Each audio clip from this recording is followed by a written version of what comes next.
तो रीट भर्ती परीक्षा पेपर लीक प्रकरण और उस पर सुभाष गर्ग क्या कुछ कह रहे हैं, सुनते हैं। सार्वजनिक जीवन रहा है, लोग जुड़ते हैं करते हैं, लेकिन ये नहीं है कि आज मेरा कोई मित्र कोई गलती कर दे या मेरा कोई साथी गलती कर दे तो उसके लिए जिम्मेदार मैं हूं। कानून अपनी कार्रवाई करेगा, कानून से ऊपर कोई नहीं है। और मैं तो ये भी कहना चाहूंगा कि जिस तरह से आपने देखा होगा गैंग बार होते हैं, गैंग बार में क्या है, गैंग एक दूसरे की वर्चस्व की लड़ाई लड़ते हैं। तो मुझे तो ऐसा लगता है कि एसओजी को इस बात की तय में जाना चाहिए, कहीं ये जो पेपर लीक कराने वाले और नकल का जो गिरोह है इनमें आपस में गैंगवार है, तो इस तय तक भी जाना चाहिए। और जिन लोगों ने ये तथ्य तक जो जारी है, एसओजी बिल्कुल सही दिशा में काम कर रही है, खुद कटारिया जी ने इस बात को सराहा है। तो मैं तो कहना चाहूंगा कि राजनीतिक नेताओं को, विरोधियों को, या जो भी बीजेपी के हमारे साथी हैं उनको इंतजार तो करें। पहले निष्कर्ष आने से पहले किसी को आरोपित कर देना, किसी की छवि को धूमिल करना, किसी की प्रतिष्ठा को हानि पहुंचाना, अगर दूध का दूध पानी का पानी हो जाएगा। अब बात करते हैं ये कि भाई आप एजेंसी जब काम कर रही हैं तो उन पर आप विचार तो करिए ना। तो उस तक भी जाना चाहिए कि इन गैंग के जो भी लोग हैं, जो भी संपर्क सूत्र है, जो उनको गिरफ्तार भी किया है एसओजी ने, जो नकल या पेपर लीक के मामले में कहीं भी लिप्त हैं, उनके संपर्क सूत्र उन गैंग लीडर्स के, उनके किस किस राजनीतिक नेताओं से हैं, ये भी एसओजी को जांच में आना चाहिए, जिससे ये मालूम पड़ सके कि भाई अल्टीमेटली इसके पीछे है कौन। और हमारे मुख्यमंत्री जी की बिल्कुल स्पष्ट मंशा है, बार बार उन्होंने स्टेटमेंट दिया है कि हम इस गिरोह को, नकल को, पेपर लीक वाले सिस्टम को खत्म करना चाहते हैं। कानून भी सरकार ला रही है, न्यायिक जांच भी बैठा दी गई है, एसओजी काम कर रही है। अभी बात करते हैं कि साहब सीबीआई से जांच कराई जाए, तो भाई क्यों आपकी केंद्र में सरकार है, सीबीआई, ईडी और इनकम टैक्स तो वैसे भी दुरुपयोग करते रहे। आप ये चाहते हैं कि हमारी वहां केंद्र में सरकार है तो राजनीतिक दबाव बना करके सरकार की छवि को धूमिल करना चाहते हैं। एसओजी विश्वास नहीं है, और ये हमेशा रहा है जब जिस राजनीतिक दल की सरकार के प्रदेश में नहीं होती है और देश में होती है तो इस तरह के आरोप हमेशा लगाए जाते हैं, जिससे कि उन एजेंसीज का दुरुपयोग करके राजनीतिक दबाव बनकर और सरकार जो एक लोकप्रियता के साथ काम कर रही है उसकी छवि को खराब करने का। तो पहले डोटासरा जी का नाम घसीटा गया, अब आपका नाम घसीटा जा रहा है, डोटासरा जी को बिल्कुल परे कर दिया है, तो कहीं ना कहीं कोई माइलेज लेने का कोई प्लान तो नहीं किसी को? मैं देखिए, अब कुछ हमारे राजनीतिक मित्र भी हो सकते हैं, राजनीतिक विरोधी भी हो सकते हैं, और इस तरह का एक प्रयास कर रहे हैं। कई बार आपने देखा होगा मेरा अखबारों में सब मंत्री पद से बर्खास्त किया जाएगा, हटाया जाएगा, पहले भी चला था जब मंत्रिमंडल विस्तार हो रहा था, क्योंकि पहली बार एमएलए बना, पहली बार मंत्री बन गया। तो कुछ लोग जो मेरे से जेलस रखते हैं, राजनीतिक जेलस रखते हैं, और वो इसमें सक्रिय होकर के और काम कर रहे हैं। एक आज मैं पढ़ रहा था कि साहब इतनी विचारधारा के लोग पहले भी, आप जिस सरकार जिसकी भी रही है, बीजेपी की सरकार रही थी, तो क्या बोर्ड के अध्यक्ष वो नहीं बने थे? जब भरतराम कुमार और विमल प्रसाद अग्रवाल जो अखिल भारतीय विद्यार्थी परिषद के प्रदेश अध्यक्ष रहे थे, वाइस चांसलर्स बने थे, तो एक सामान्य प्रक्रिया है, कमेटी होती है, वो सर्च करती है, सिलेक्शन करती है, उसके आधार पर वो होता है। और फिर कोई भी गलती करे, चाहे वो सुभाष गर्ग हो चाहे कोई हो, मैं ये कह सकता हूं कि कानून अपना काम करेगा, कानून से ऊपर कोई नहीं है। लेकिन मैं ये कहना भी चाहूंगा राजनीतिक विरोधियों से कि एजेंसीज को स्वतंत्र रूप से काम करने दें, उनके ऊपर अनावश्यक दबाव ना डालें, एक माहौल ऐसा पैदा नहीं करें कि जो ट्रायल करके मीडिया के माध्यम से इस तरह का एक माहौल बनाया जा रहा है। मैं तो ये कहता हूं कि पूरी जांच होनी चाहिए, जिसने भी सूत्र दिए, जैसे माननीय करोड़ी मीना जी ने कहा कि मैंने 2 महीने पहले बता दिया था, तो इसकी भी जांच होनी चाहिए कि कहां से वो संपर्क सूत्र, उनके तार कहां तक जुड़े हुए हैं, जिससे कि जो गैंग है, मुझे कोई भी जानकारी मिली है कि जो बिश्नोईज और इस तरह के गैंग हैं वो सक्रिय हैं, तो उनके भी संबंधों का एसओजी को खुलासा करना चाहिए कि अल्टीमेटली ये जो रामकृपाल मीणा, इसके सूत्र, इसको किस तरह से किया गया प्लान, या कहां से क्या हुआ। करोड़ी मीणा जी कह रहे हैं कि मेरे पास सारी चीज जानकारी है, तो इसका मतलब जो गैंग की आपस की लड़ाई है वर्चस्व जो करके, और ये चाहते होंगे, जैसे ये गैंग वार चाहता है कि इसको खत्म कर दिया जाए जो मेरा वर्चस्व है, लेकिन हमारी सरकार की स्पष्ट मंशा है कि इस तरह की व्यवस्था पुख्ता कर दिया कि भविष्य में ऐसी घटनाएं ना हो, जो हमारे युवा बेरोजगार हैं उनके साथ अन्याय ना हो, और एसओजी जो काम कर रही है वो उस तह तक पहुंच रही है कौन व्यक्ति लाभार्थी हुआ, किस व्यक्ति ने लीक में भूमिका निभाई, तो उसको आने दो रिपोर्ट को। रिपोर्ट आएगी तो हम संवैधानिक पदों पर बैठे माने लोग कभी इस तरह का काम कर सकते हैं। और अगर एसओजी करती है तो 1 मिनट में जो है सुभाष गर्ग उन लोगों में से है जो राजनीतिक महत्वाकांक्षाओं के लिए काम नहीं करता, एक सुस्ता के साथ काम किया है। संबंध होते हैं, आज आपके संबंध किसी के साथ है, मीडिया मान लो ऑर्गेनाइजेशन को एक व्यक्ति की गलती की वजह से पूरा मीडिया ऑर्गेनाइजेशन थोड़ी जवाबदेही हो जाएगा या वो उसको आरोपी मान लिया जाएगा। पहले आरोप आने, जांच रिपोर्ट तो आ जाने दो। सर ये बात कही जा रही थी कि सीएम के निकट होने के कारण जो है आप पर सीधा टारगेट किया जा रहा बिल्कुल था। मेरे को मैं तो जब से एमएलए बना हूं, जब से मंत्री बना हूं, मैं बहुत सारे राजनीतिक मित्रों को, राजनीतिक विरोधियों के गले नहीं उतर रहा हूं। और अभी मैंने देखा कि हमारे बीजेपी के महामंत्री प्रदेश के भजन लाल जी, उन्होंने प्रेस नोट जारी किया। वो भरतपुर से चुनाव लड़ना चाहते हैं, वहां अपनी भूमिका तलाश रहे हैं। तो एक विशुद्ध रूप से एक राजनीतिक छवि का धूमिल करके और वो एक प्रयास कर रहे हैं। और 5 राज्यों में चुनाव हो रहे हैं, आप ये भी जान रहे हैं, वो भी मकसद है कि किस तरह से सरकार को जो है वो किया जाए।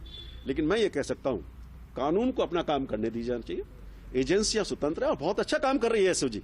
कितनी जल्दी, खुद कटारिया जी ने इस चीज को सराहा है, शानदार काम कर रही है, उन पर विश्वास रखिए। सर, कांग्रेस विचारधारा का जो संगठन है राजीव गांधी स्टडी सर्कल, जो आप लंबे समय से चला रहे हैं, उसे लेकर के भी खासतौर पर टारगेट किया गया। एक चीज बताइए, कोई भी, जब हम सार्वजनिक जीवन में होते हैं, शिक्षक संघों में काम किया है हमने, शिक्षण सेंटरों में जब शिक्षाविदों काम करते हैं तो शिक्षाविदों का जहां भी नियुक्त किया जाता है उसके पैनल सिस्टम है, सर्च कमेटी होती है, सिलेक्शन कमेटी, उसके आधार पर चयन किया जाता है। और ये पहले भी होता रहा है। बीजेपी सरकार में क्या अखिल भारतीय विद्यार्थी परिषद और राष्ट्रीय शैक्षिक महासंघ के लोग नहीं बने थे? एक भी व्यक्ति बता दीजिए उनके अलावा आया था क्या? पूरे शासन का आंकड़ा मैं आपको दे सकता हूं। जब किन किन व्यक्तियों को, जो राष्ट्रीय शैक्षिक महासंघ के पदाधिकारी थे और अखिल भारतीय विद्यार्थी परिषद के प्रदेश पदाधिकारी रहे, वो बोर्ड के अध्यक्ष भी रहे, कुलपति भी बने।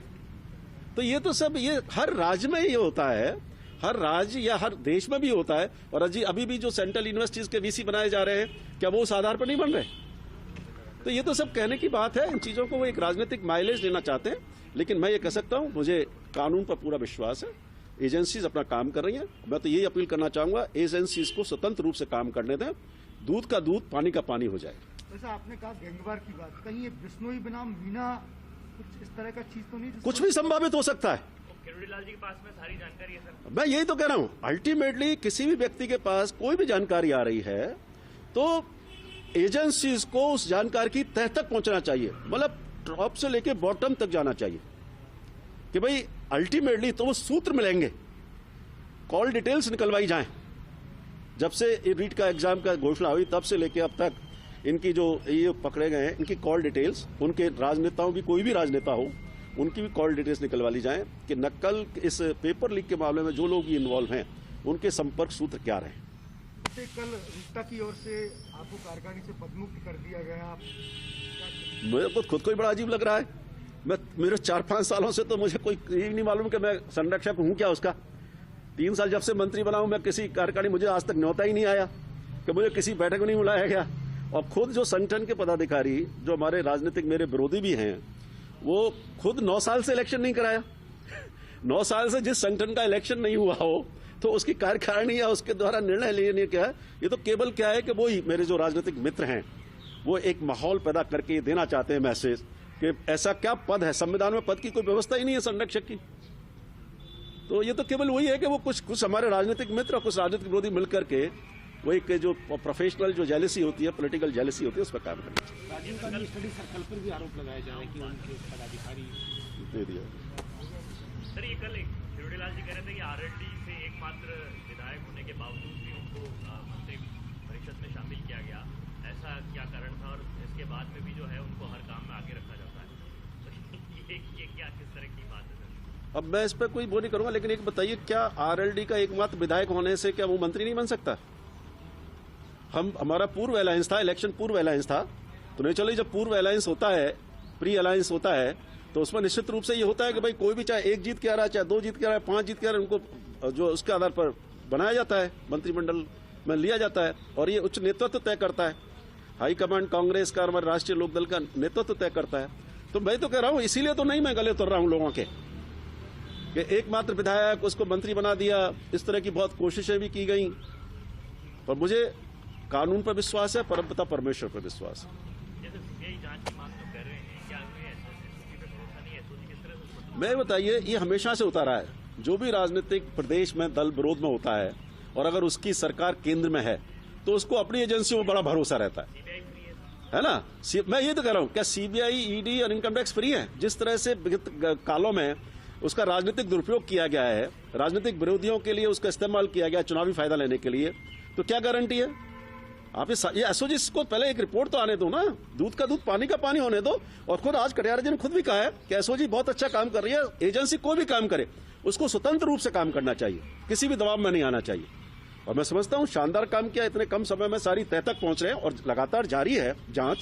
एक एक व्यक्ति जो भी लीक प्रकरण में, जिसने भी पेपर लीक को प्रोत्साहित किया है, उसको भुगता नहीं जाएगा, उसको मतलब मुक्त नहीं किया जाएगा, किसी तरह को उसको छोड़ा नहीं जाएगा, चाहे वो कोई भी हो, कितना भी बड़ा व्यक्ति। ये मैं कह सकता हूं। एसओजी का कहना है कि करीब 50 से अधिक सेंटर पर पेपर पहुंचा है, तो कि लीक माने जाए। और साथ साथ देखिए, अभी मैं इस बारे में कमेंट ही नहीं कर सकता हूं। जब एसओजी काम कर रही है, लेट कम रिपोर्ट को आने दीजिए, तो दूध का दूध पानी का पानी हो जाएगा। देखिए एसओजी का भी, अब देखिए आज मुख्यमंत्री जी ने भी स्टेटमेंट दिया कि भाई रद्द करना तो 2 मिनट का काम है, लेकिन जो लाखों बच्चे बैठे और जिनका सिलेक्शन हुआ है वो भी तो है, ये कोई उपाय नहीं है। एक एक व्यक्ति जिसने लाभ पहुंचाया है, जिसको लाभ मिला है, पहले आइडेंटिफिकेशन तो हो जाए। मान लीजिए वो 150 लोगों के पास पहुंचा, 1000 लोगों के पास पहुंचा, 200 लोगों के पास पहुंचा, आइडेंटिफिकेशन होने दो, उसके बाद जो भी होगा सरकार काम करेगी।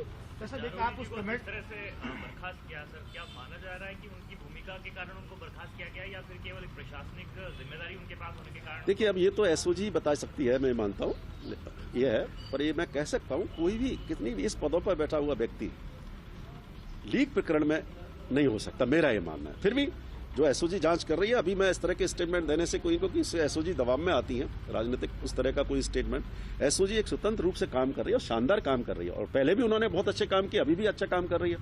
तो दूध का दूध पानी का पानी कर रही है। मैं तो अपने मीडिया फ्रेंडों से ये जरूर कहना चाहूंगा कि कभी भी बिना किसी तथ्यों के कोई भी व्यक्ति आज ये कह दे कि एक्स मुख्य वो है, सूत्रधार है, तो बिना उसकी जानकारी ली हो, या तो एजेंसी की रिपोर्ट में आया हो, कहीं उन्होंने सस्पेक्ट जाहिर किया हो, तब देना चाहिए। सर, भर्तियों की कमेटी में आप भी शामिल रहे, लगातार बेरोजगारों से आप संपर्क में रहे, एक नकल विरोधी कानून की लगातार डिमांड की जा रही थी, अभी सरकार ने घोषणा भी की है। पहले भी ये कहा था कि प्रावधान किए जाएंगे कि जो भी इनमें लिप्त हो उनके खिलाफ में कठोर कानूनी कार्रवाई लाई जाएगी।